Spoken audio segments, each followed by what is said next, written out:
This is the second of the Agile Manifesto Chronicles, focusing on the present today. The desired outcomes from today are to delve into the present. So how is the Agile Manifesto serving us today? Of course, to celebrate, importantly to celebrate the successes that Agile has helped to bring to fruition. To retrospect as an Agile community, as I mentioned, not just as an organisation or a project or a team. And lastly, to derive community-driven insights. So, just so you're aware, if you would like to download this Daft Punk themed retrospective template from Miro or Mural, you can access it at the link here. If you click that, it will take you to my blog and my website, and on that you'll be able to access the template and use it for free. It's entirely free. You can use it as you please with a team of yours. If anyone isn't familiar with Miro, there's a bit of a frame here which says things to know about Miro. For the most part, all you'll be really using today is the post-it note functionality, which, as long as you've got the little cursor on the left-hand side highlighted, you can press a V on your keyboard to highlight that. That will allow you to move objects around, and we just essentially need you to double-click any post-it note and type. So that's how you'll provide your input.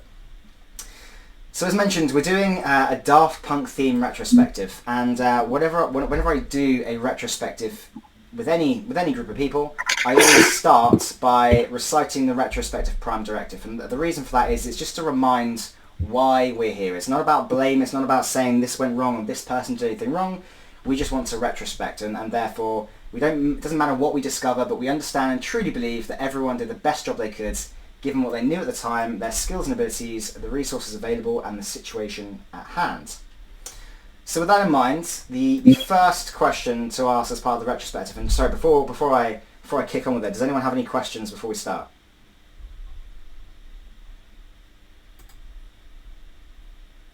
No? Nope. Cool. Right, so you may have guessed it, I was playing One More Time for Daft Punk a moment ago via the YouTube integration there. The first question we're doing is One More Time. So in the context... Oh, someone just moved that frame. Let me just make sure that's locked down. Hang on. How's that? There we go. Right. So in the context of the Agile Manifesto and One More Time, what have we tried within Agile recently, in the past year or so, that we need to try once more? What should we persist with in the present? So this could be specific to the team you're working with, what you're observing in the Agile Manifesto in the wider community. I'll pause that for a moment. There we go. So what I'd like you guys to do is just individually, for the first few minutes, input your thoughts silently. And then what we'll do is, for each section, we'll have a bit of discussion, we'll talk out loud and discuss.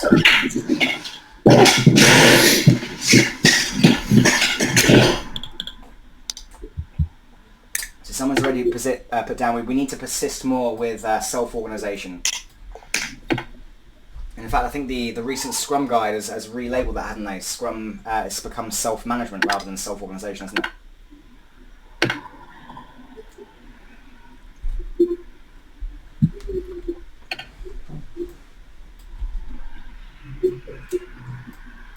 So you just need to double click in any of the post-it notes and it should allow you to type there.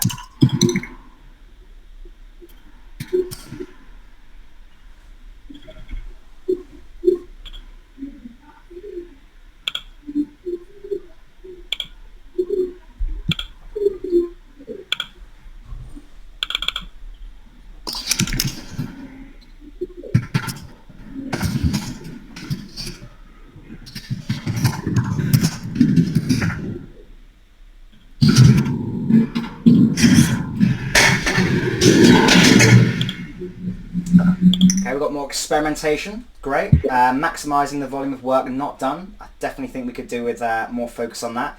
I do. We can talk about this again in a moment when we talk about loud this. But there's certain books and volumes which promise twice the work in half the time. I do definitely feel that's counter sometimes to maximise the amount of work not done. Kind of sets that false impression. Last minute or so on this section, and then we'll talk some of these through.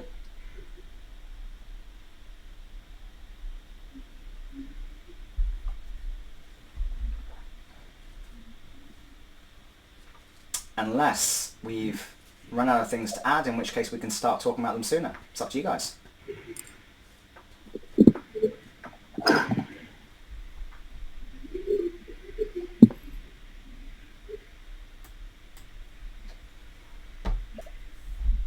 Okay, why don't we start talking some of these through then? So, does anyone want to articulate that, in particular the post-it notes that they put down, perhaps tell the story behind them? Yeah, so I'm happy to start. So so that's a quick intro. Clark, Agile coach, background in both Agile and Lean Six Sigma, and kind of finance transformation, working in the finance team at the moment, who consider all of their work as compliance. So it's a bit of a mindset shift needed to get them to think, okay, how can we have better communication with the people we're doing the work for, and try and think around, what do they not value as highly as we think that they might do. So it'd be interesting to hear whether other people have got similar reflections from any teams they've worked with. Any thoughts from anyone there?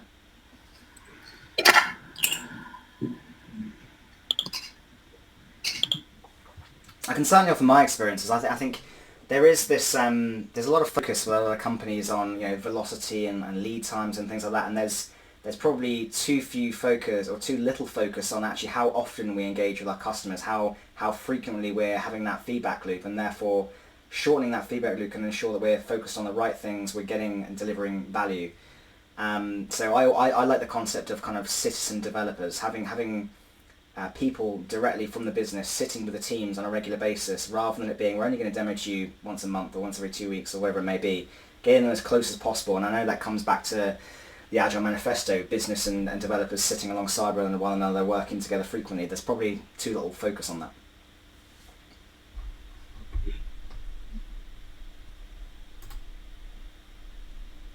Okay, how about fail faster then? Bit of a buzzword out there. See that quite often. Whose was this one? Hi guys, sorry that was mine. Sorry, have you guys feedback on me? So I'm speaking directly to the computer because my footprint decided to break. But it was something that came up the other day. Just what I realized, a lot of the teams become very invested in a particular idea, and just, they almost want to sort of plan it out far more in detail than if they just wanted to just test it and go. Yeah. But if they tested it, they almost don't want to let go if it's failed. They just want to keep tweaking it and trying to make it work rather than going, oh, this isn't working, try something else. So it's sort of a fail faster, but also be able to let go, which I think is something that we need to do. Yeah, there's this tendency for people to try and gold plate things and design everything up front. I like the phrase kind of do that design or refine at the last responsible moment. And then, obviously, I think MVP is widely misunderstood, to be honest. I love playing an agile game to teach people what MVP really is. I think a lot of people, they get into the habit of saying, well, it's got to be this and this and this, and it ends up being this perfect solution before you do it. The other thing I'd like to, reference there is fail fast. In my experience, a lot of people don't like that. They don't like failing. Failing is this bad word. It's dirty. So I've been replacing it with learn fast, learn often. So it's the same kind of thing, but you contextualize it slightly differently. You're learning rather than failing. You are still experimenting, but you're learning frequently, and from that you can adjust accordingly. And I find that resonates quite well. I like that. That's nice. How about, people? What was meant by people? Well, people is the people are the essence of doing a product, making the things possible, and without people with the same target, with the same envy, you cannot deliver value. You cannot create something. True. I think there's a lot of companies that forget that people are what makes them successful. I've got a personal motto, which is people first, always. I've got a little logo, Guardians of Agility. That's my crew of people I help with, who help me with transformation efforts, and it's always about being people first. I think there's a huge tendency for companies to think of people still as resources and therefore treat them as Yeah. such.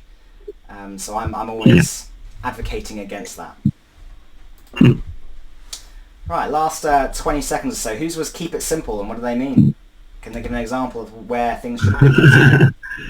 It's me again. Keep it simple. It's when you are doing TDD, it's just focus on the teeniest part, the smallest part you want to achieve, and by doing so, by doing baby step and keep the thing simple, your product becomes more valuable time after time. I mean, this comes back to the experimentation we were just talking about, the learning fast, learning often, iterating frequently rather than having everything perfect right at the beginning. I saw a good analogy for that the other day. It had, I think it had two pairs of foxes, and one fox was on the left, and and he was seeing people, or the other foxes building a garden, and kind of in the next frame he turns around and they've already started planting things, and they're like, "Wow, how have you done that?" And they said, "Well, we just started." Whereas this other fox was saying, "Oh, I should get a fence, I should get this, I should get that," before he even starts. I liked that analogy. It's just kind of just start somewhere, and then learn from it. All right, let's do the next song then. So again, in the context of how Agile is suiting us in 2021, and the Agile Manifesto in particular, harder, better, faster, stronger. What could we be doing harder, better, faster, or stronger? Where do we need to double down our efforts? So again, I'll play that song in the background whilst we input individually for a few minutes, and then we can talk through some of these things. Probably my favourite Daft Punk song coming up now.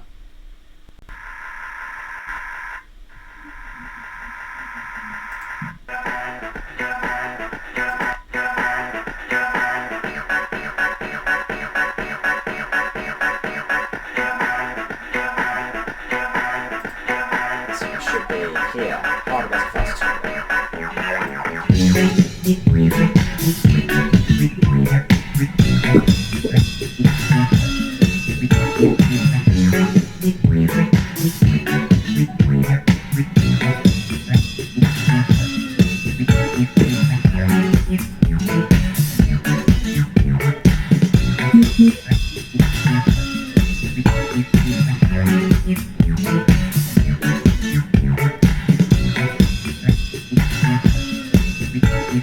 Work it, make it, do it, make sense. Harder, better, faster, stronger. More than power, hour, never.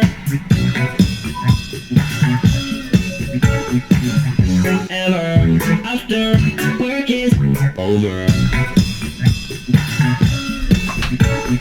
Work it, make it, do it, make sense. Harder, better, faster, stronger.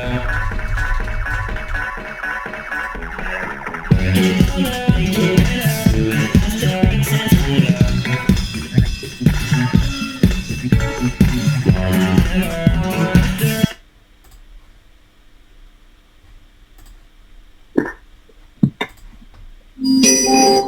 Alright. So what could we be doing harder, better, faster, stronger? Having more team autonomy, meeting people where they're at and being considerate of lingo, and start finishing instead of starting. So yeah, I hear that a lot. Stop starting, start finishing. And I think that links into mobbing, which someone's put down there now as well. Who wants to talk through those ones? Any particular examples of where they've experienced this?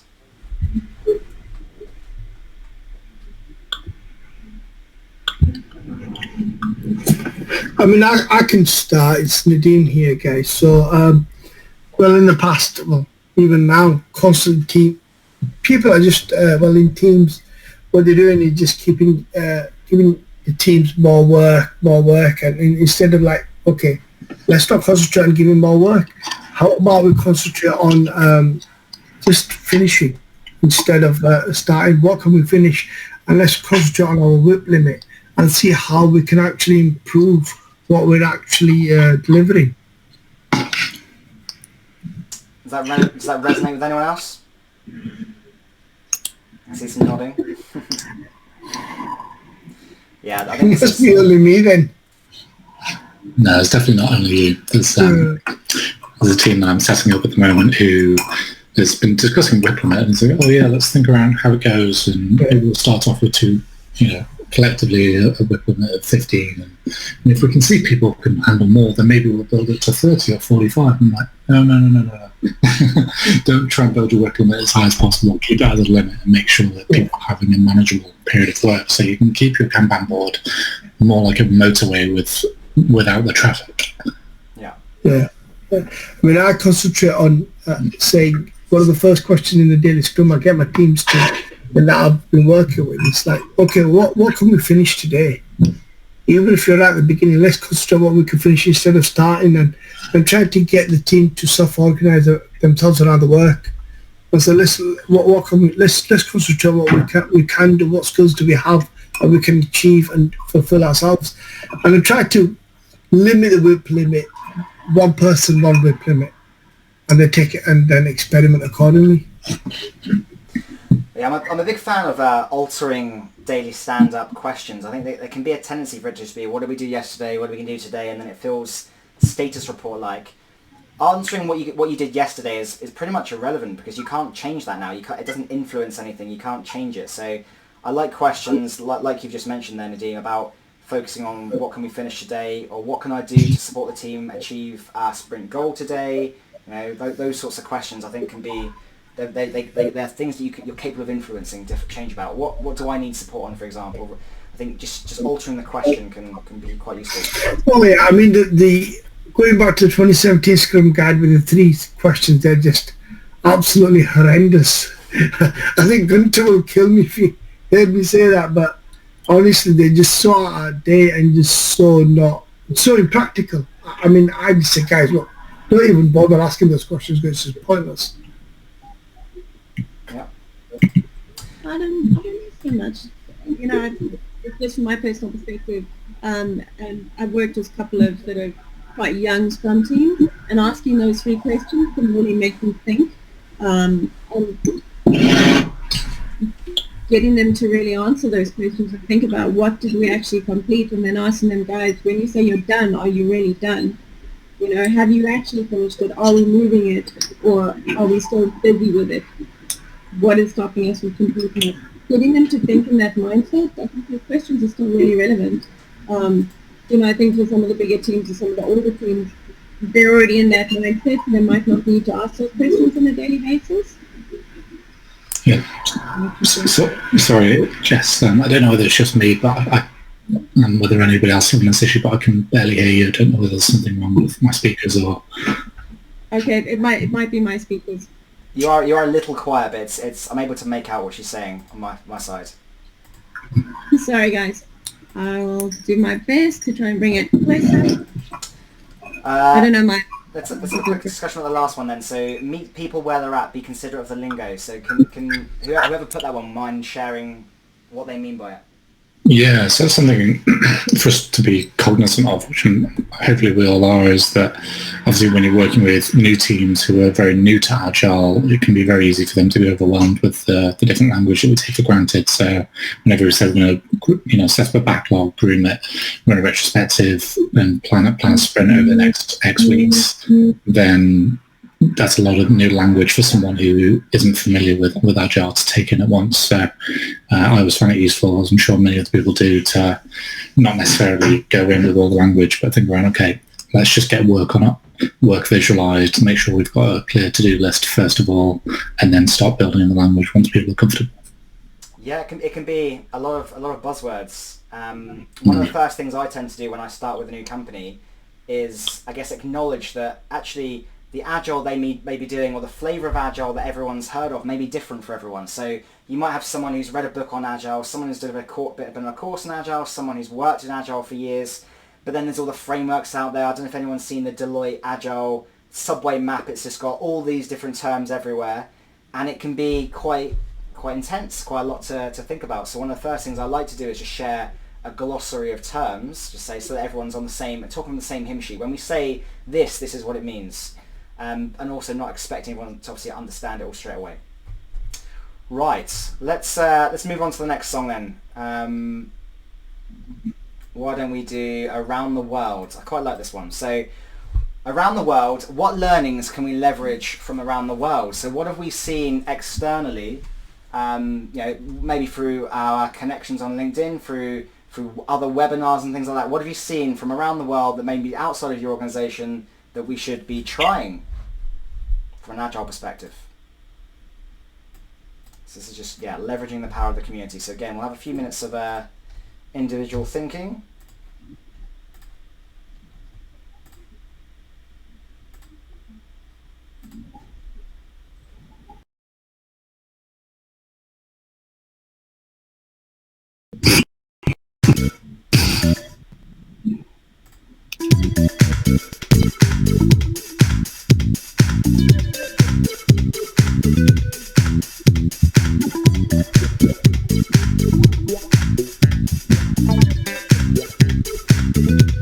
For anyone who's joined late, by the way, we're using this Miro board and we're doing a retrospective, currently discussing around the world. What agile practices have we seen around the world? What have we seen that we could leverage? What have we seen externally practiced from our own teams, organisations that we could try? This retrospective is all about the present of Agile.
Failure parties,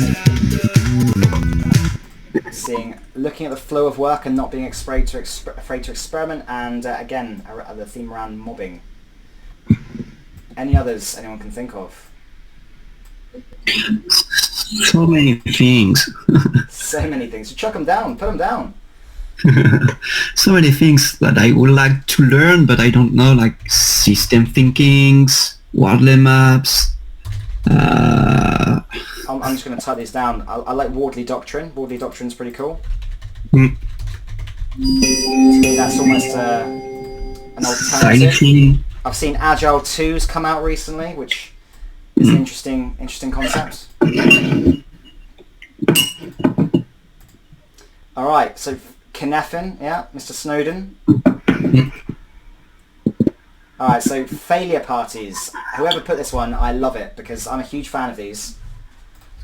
Yes, I've not seen them done myself, but it resonates with what I've read within the No Rules Netflix book around sunshining failures and things that have gone wrong, making sure that they're used as learning opportunities. And I actually learned it from someone I was interviewing for an Agile coach role, and he told me one of his experience around a previous client he worked with where they basically have like full-blown parties with pizza and beer, and people would go and try and share the biggest failures over the last quarter. Yeah.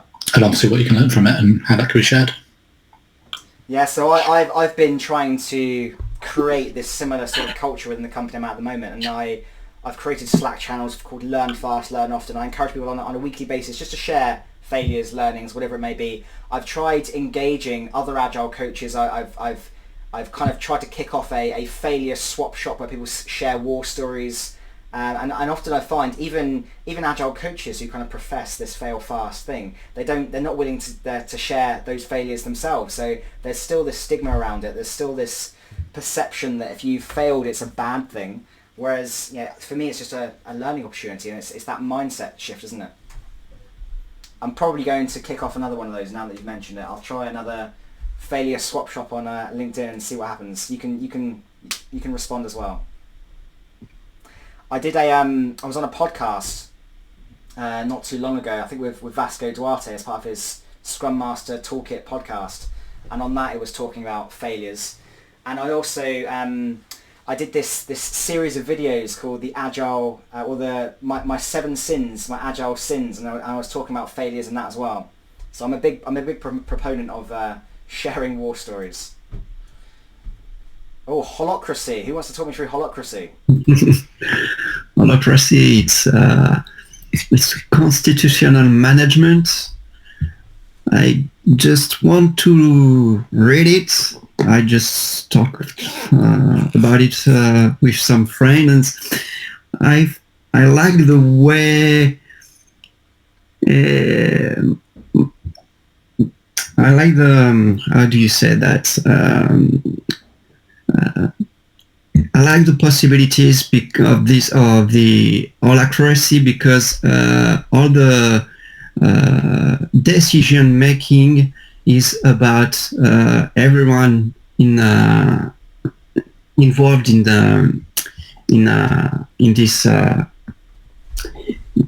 this kind of management. Or so my understanding of holacracy is it's pure decentralized decision making. It's almost like self-organization at the organization level, with everyone kind of democratized and able to share decisions, including up to who's paid what and all sorts of things like that. It's really out there. I know there are a couple of companies that were pioneering it, and I think one of them is kind of considered a bit of a failed experiment, and they've moved away from it again now. But it's just an interesting notion, I think. I'd love to see it work. Yeah. Who was the one who put down the flow of work and not being afraid to experiment? That was me. So in my current job, so obviously being a Kanban trainer as well, so I've the amount of boards that I've seen that are literally to do, done, and I'm like, seriously, I'm shaking my head. I goes, guys, come on, please. And I've seen seasoned Scrum Masters and Agile coaches using something like this, and I'm like, guys, come on, it's only just having that. Fair enough. I mean, if that's what you want to do and that works for you, I'm really for it. But have a look at what work we are trying to do, and what work is the team trying to do, and doing. All it is just a very posh to-do list. There's nothing more than that. And what let's change our way, and let's have a look at the board and cater the board and actually change the board. And like I say this to everybody, I goes, look, if you're in a team and you're doing experiments and you're improving, why isn't your board improving? Why is your board? You tell me. So you're doing your experiments, you're doing the daily scrum, you're the agile, you are the bee's knees, but yeah, your board has not changed for the last years. You've still got the to-do done. And so what I do is I goes, okay, what is the difference between that and just a box standard list? There's actually zero difference. So what I try to do from my experience is I go, okay, I sit with the team. What I don't do is make something really complicated.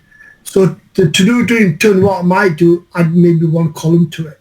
Have a look at that column, and if they're happy with it, maybe add another one.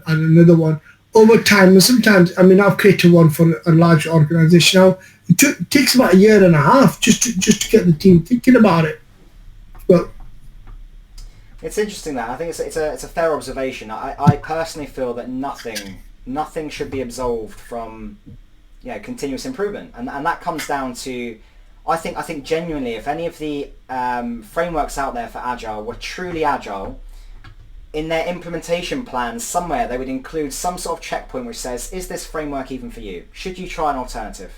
Because they all seem to kind of push their own way of doing things, and then that would Scrum forever or Safe forever and things like that. That none of them, and this is why I quite subscribe to Agile agnosticism. I'm framework agnostic. I want a company to find what works for them, and if that means borrowing a little bit from Safe, a little bit from Scrum, a little bit from Kanban, fine, that works for you.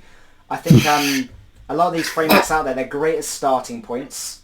Chris, I always go with the Bruce Lee motto. I go, anything that is good, anybody in the world that's doing something and it's good, keep it, use it. Anything that's not good, just get rid of it. It doesn't matter what it is. Come up with your own framework. Something that's worked for, say Scrum has worked for company X. Doesn't necessarily mean it's going to work for company Y. So have a look at that. This is the problem. Is a lot of companies, they go, oh hey, let's just copy the latest Spotify model. We've seen success. We've seen success, and we know that works. So we're going to do the same. I try to say, innovate, don't replicate. Don't just copy what they've done. Maybe try some of what they're doing, see if it works for you, and ultimately create your own version of Agile. It's about your context. I think the problem is you copy and paste another framework onto your company. You don't take into account the most important variable, which is the people and the culture there. Yeah. That's my thoughts. I always give an example. This last thing, I always give an example of like athletes. So boxing. If you look at boxing, a boxer will always go to his strength. He's not going to replicate or try to copy anybody else. He's going to come up with his own experience. So be like that. Be like water, like Bruce said. Bruce be like water. Be fluids. Yeah. All right. Let's move on to the next question then. So let's do aerodynamic. So this Daft Punk song is an older one. It's got a very powerful electronic solo in it, but what's preventing us from being aerodynamic as an Agile community? What impediments are holding us back? So think not at the team level now, not at the team level. So we're not thinking about what's holding a specific team back, but what are we as a community, an Agile community, are being held back by? What's slowing us down? And what could we do differently? Again, we'll have some individual time and then we'll talk some of these through.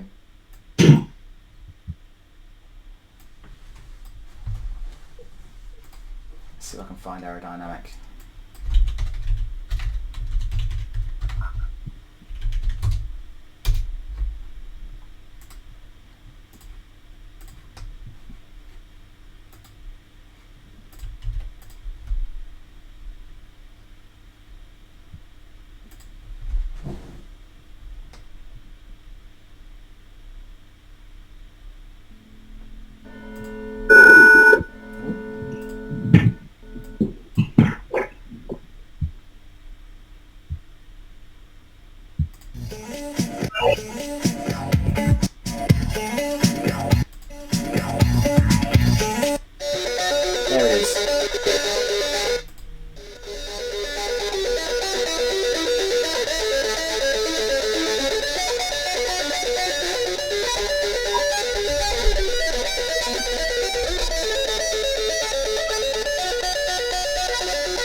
Last minute or so in this section.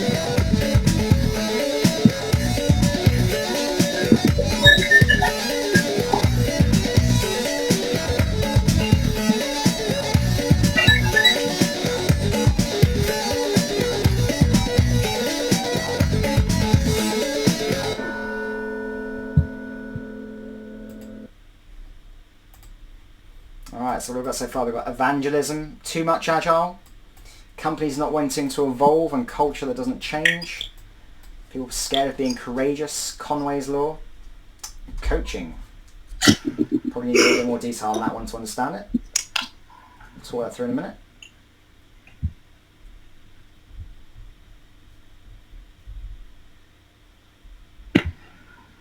So about coaching, I was a bit provocative if it was intended.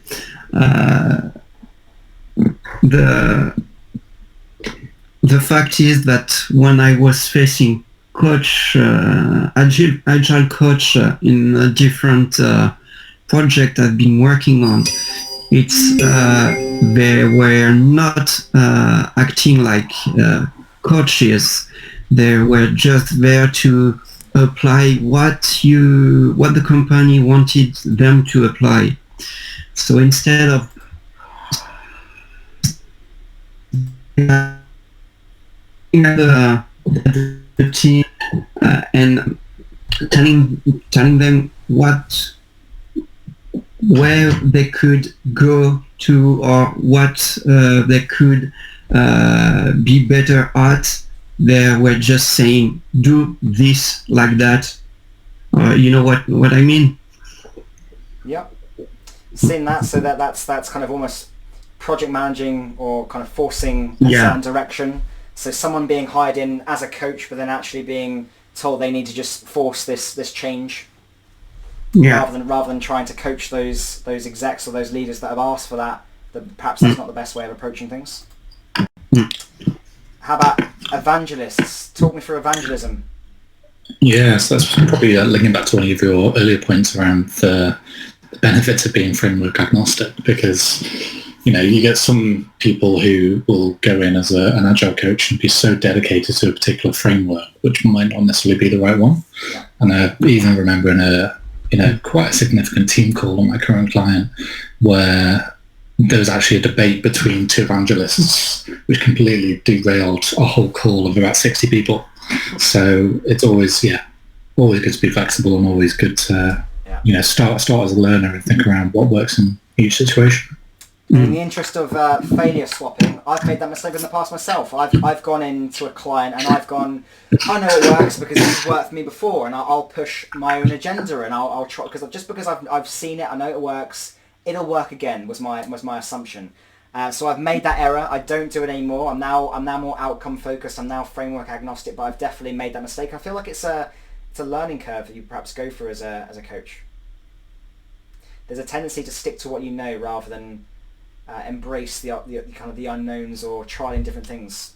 This is human. We seek homeostasis, don't we? We seek that equilibrium, that balance that we all know and love. When we're too hot, we take off clothes to cool down. If we're too cold, we put on clothes to warm up. If we're hungry, we eat. We seek that balance.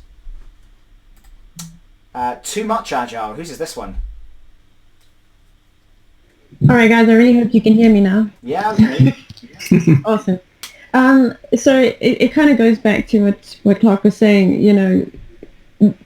We push an agenda, we push a specific framework, and but also the other side of too much agile is sometimes companies become so focused on agility and they say, oh, we need to be agile, and sometimes they don't need to be agile, and sometimes the coaches or the scrum teams or whoever actually just need to say, you know what, as a company, we don't need to be agile and we need that courage. Because I think there's this push, there's a mandate to say, guys, we need to go agile, and nobody really wants to turn around and say, but do we? Do we really? Is it actually beneficial? Does it suit our business processes? Does it actually suit who we are as an organization? I think agility and being agile, you can do it at a team level and not need to be agile as a whole organization. But because it's such a push in the industry, or even just such a buzzword industry over, people are all about every company needs to now be agile, and I think it's a bit unnecessary, and I think it's damaging. I completely agree with you there. So I don't think there is any utopian way of doing things, right? There is you've got to contextualize it and tailor it to the situation at hand. And I always use the example of GDPR. If anyone's familiar with GDPR, it's a large piece of legislation that was rolled out to Europe, and everyone knew what it was, and they had years to roll it out. That's a great example of something that could very well be delivered quite comfortably in more of a waterfall way of doing things. There wasn't changing requirements. You didn't need to regularly interact with stakeholders. You just had a very clear mandate, and you can deliver to that. That's a great example of something that can be done in waterfall. You don't need to force that into Agile. It can be done in Agile, of course. If you want to feel like you're regularly seeing progress and that works for you, go for it. But in environments where there's lots of change, it's highly volatile, then Agile probably works better for you. And ultimately, again, there's no perfect way of doing things. I don't say that Agile is better than Waterfall or any other framework.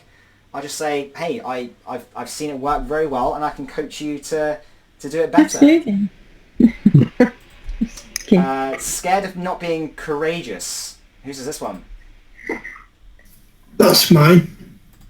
So I've gone into organisations where it's like basically you've got an old lady that's at the front desk doing the job for the last 10 years, been doing it day in, day out. How the hell are you going to teach her to go agile? very typical scenario. Or you got somebody that's been in autopilot mode for 20 odd years, and then a little whippersnapper comes, do you know what? I've been on a 2-day course. I am the master of the universe now. I can tell you how to go agile. So how do you do that? And eventually, even if you do have a conversation with that person and they say, okay, then let's do this. And the first question is everybody on board? And they're scared of evolving. So people, you need to be courageous, and you need to move this. Try not to be scared, and try not to get other people scared. So I always say, look, let's start from wherever you are. Yeah. Start whatever way you're doing. I'm not going to hammer anything down your throat. And just do whichever way you want to work, whatever way you do. Let's look at that and let's see what we can do to get you better and improve the way you're working. And for that, people actually need to be courageous and need to be willing to help. I mean, I've been in organizations where you turn around and the team goes, yes, we are completely on board.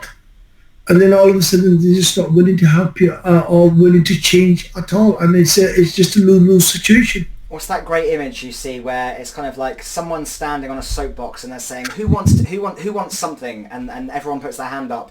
And then who wants to help change? And they all go, no, right? How can you see that? And then obviously you hear of situations where someone hires in a coach, for example, and they say, we want improvement. Okay. And then you try and change something. So no change, just improvement, right? So I'm like, how can you get that, right? One of my favorite quotes I always refer back to when faced with leadership who are being reluctant to change or resistant to change is, if you're going to do the same thing over and over and expect different results, that's the definition of insanity. That's Einstein's definition of insanity. So if you're going to keep doing the same thing, you're going to expect the same results. If you're going to change a variable and gauge how that works, that's one way to drive towards improvement. Yeah, that's what I always say. I always say that if you keep doing the same thing and you keep getting the same results, nothing's going to change. Yeah. And how do you expect change without you even trying? Let's try to be courageous, try not to be scared. And what, from my experiences with organizations, is they're either really scared or they just want to do it the big bang way. Yeah.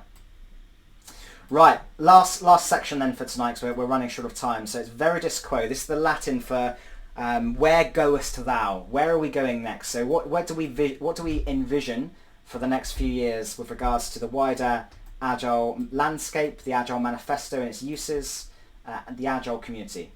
So again, we'll have a few minutes of individual time. Where do we see us going in the next few years?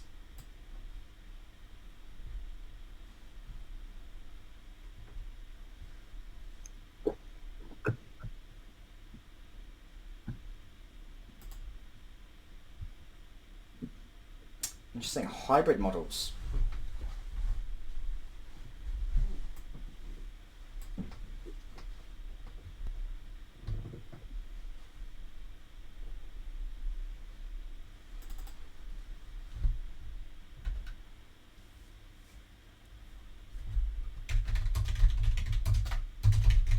I think there's going to be more virtual coaching. I think we've proven in the last year that we no longer need to be face-to-face for everything or in an office for everything. So I think there's just going to be more of that.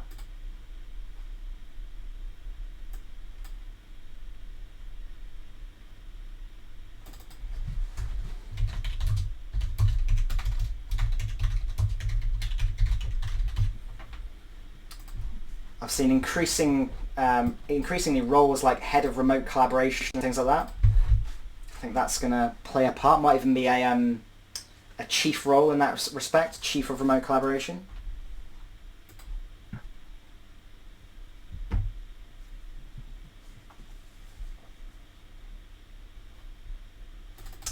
I'm going to put something in bold. Fun at work. This is something I'm a firm believer on. If you have a little bit of creativity, you can enable work to be fun. That's why I do themed retrospectives. That's why I make time for icebreakers and energize and agile games and things like that. It doesn't have to be the same every time. A tiny bit of creativity and a bit of effort goes a long way. Obviously, don't force fun. It is work.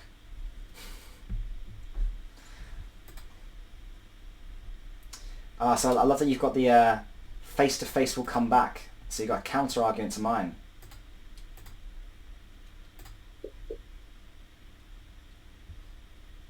Alright, last 40 seconds to go, and then we'll talk some of these through.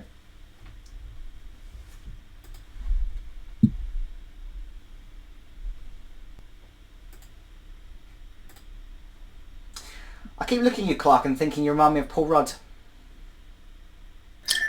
I'll take that as a compliment. Yeah, I've not had that before. But, it may just be the way the light's shining on you at certain angles. Don't get too excited. D, you wanted to share your screen. I'll allow it. Go for it. What do you want to share? We may have pressed that button by accident, but... Alright, let's talk through some of these then. So face-to-face will come back. Whose is this? That was me, Dean again. And I believe this will definitely come back. It won't come back straight away, but I'll give you an example. So, for example, imagine now you've got a client, say in Germany, right? You've got a customer, and you do and you go out to see this customer, and I'm your competition, right? At the moment, you're seeing all your customers for virtualization, through Zoom or whatever. And then all of a sudden, one of your competitors decides, oh, do you know what? Everybody is using Zoom. What I'll do, I'll go out and see the person face to face. Then say, for example, Chris, you go out to see this person face to face, and I'm saying, do you know what? Forget that. Chris has gone out to see him. I'll go out to see him as well. So eventually, over time, what's going to happen is with the competition and the customers, eventually what's going to happen, people can say, forget it. We're not going to have a Zoom meeting. We're just going to go on and have face-to-face meetings, and it will, and that is the way. That's what's going to happen with the bankers.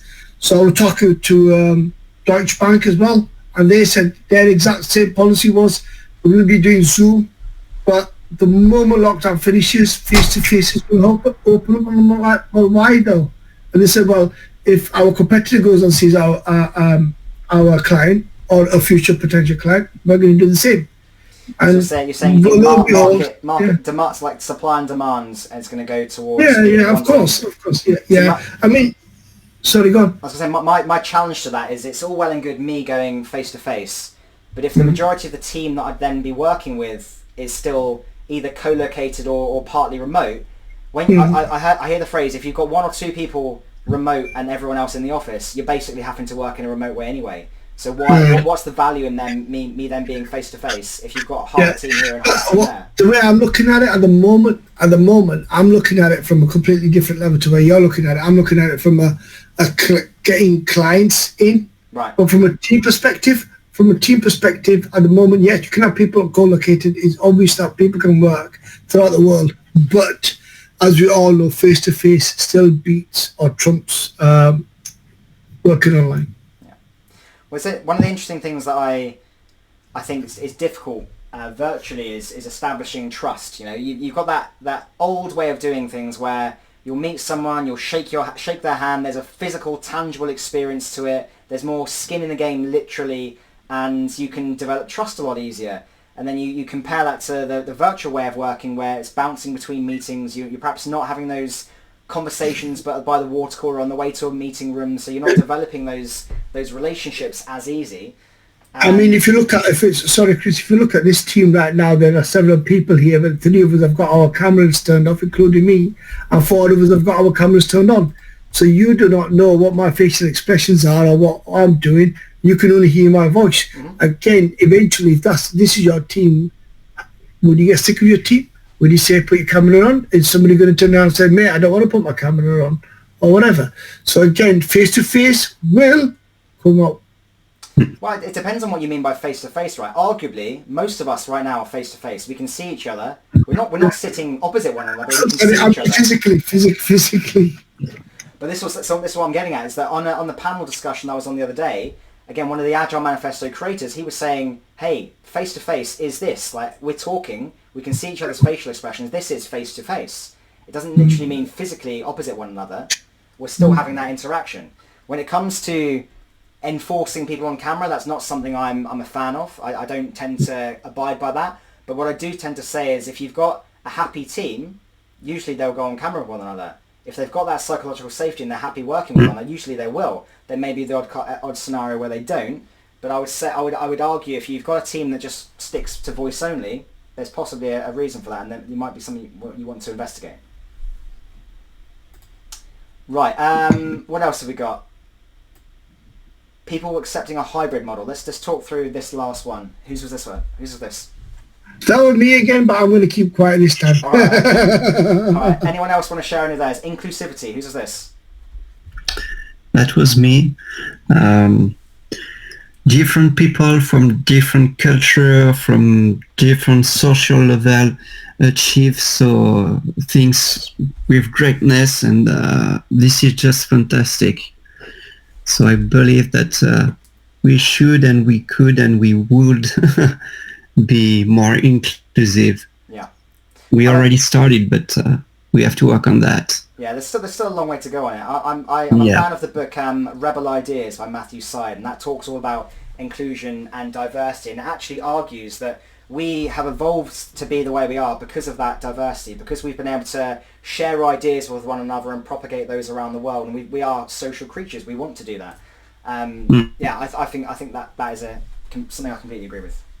Right, I'm conscious of time. I don't want to hold you guys any longer. Hopefully that has been a useful retrospective on the present of Agile. If you do have a moment, I'd love to bring your attention to this section. I do have one final one of these events. It is a futurospective next week. And in the means of capturing feedback, there are 3 different types of coin. You've got a gold one, a yellow one, and a silver one. The gold ones represent how the session could have been more useful to you. The silver ones are what you liked or disliked about the session, and the yellow ones, if you had one wish about the session, it would be. If you wouldn't mind double-clicking in any of those circles and sharing your feedback, I'd appreciate it. That will allow me to tailor this session accordingly to try and make it better next time. And otherwise, it's been wonderful having you here this evening. Thank you for joining the Agile Manifesto Chronicles present retrospective. Hopefully the theme was a bit more interesting than usual. And I hope to see you at a future event. Well, thanks very much for facilitating, Chris. No problem. Thanks, Chris. That was a really good session, mate. No worries. I also have very thick skin, so if you thought it was awful, just tell me. I love a failure.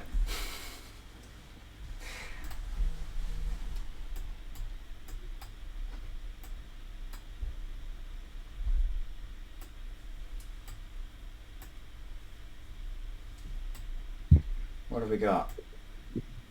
Nicely facilitated benevolence, like the music. Yeah, I love a music themed retrospective. To me, honestly, it's just an excuse to play music during meetings.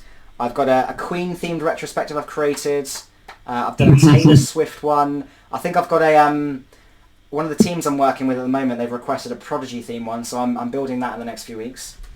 I think Firestarter will be kind of what will light a fire under us, what will motivate us. We'll have Omen representing something bad or something negative. I need to think through the other ones, but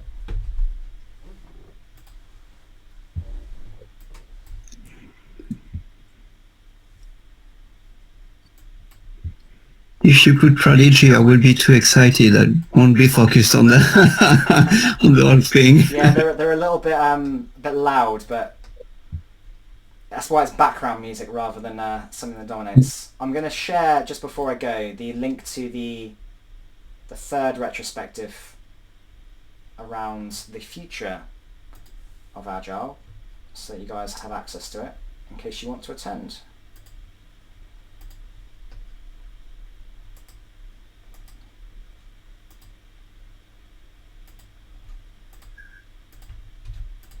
So that is going in the chat right now.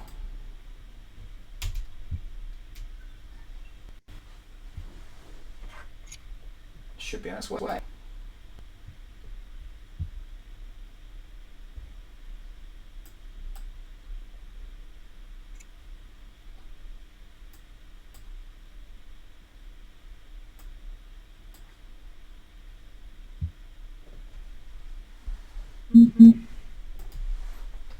Yeah, it's a fair point on the actionable takeaways. It's difficult with a session like this to develop actionable takeaways because it's kind of insight driven.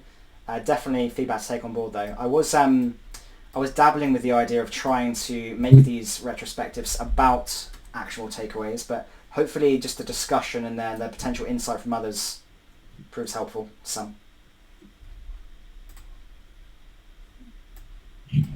At the very least, you get a free retro template out of it.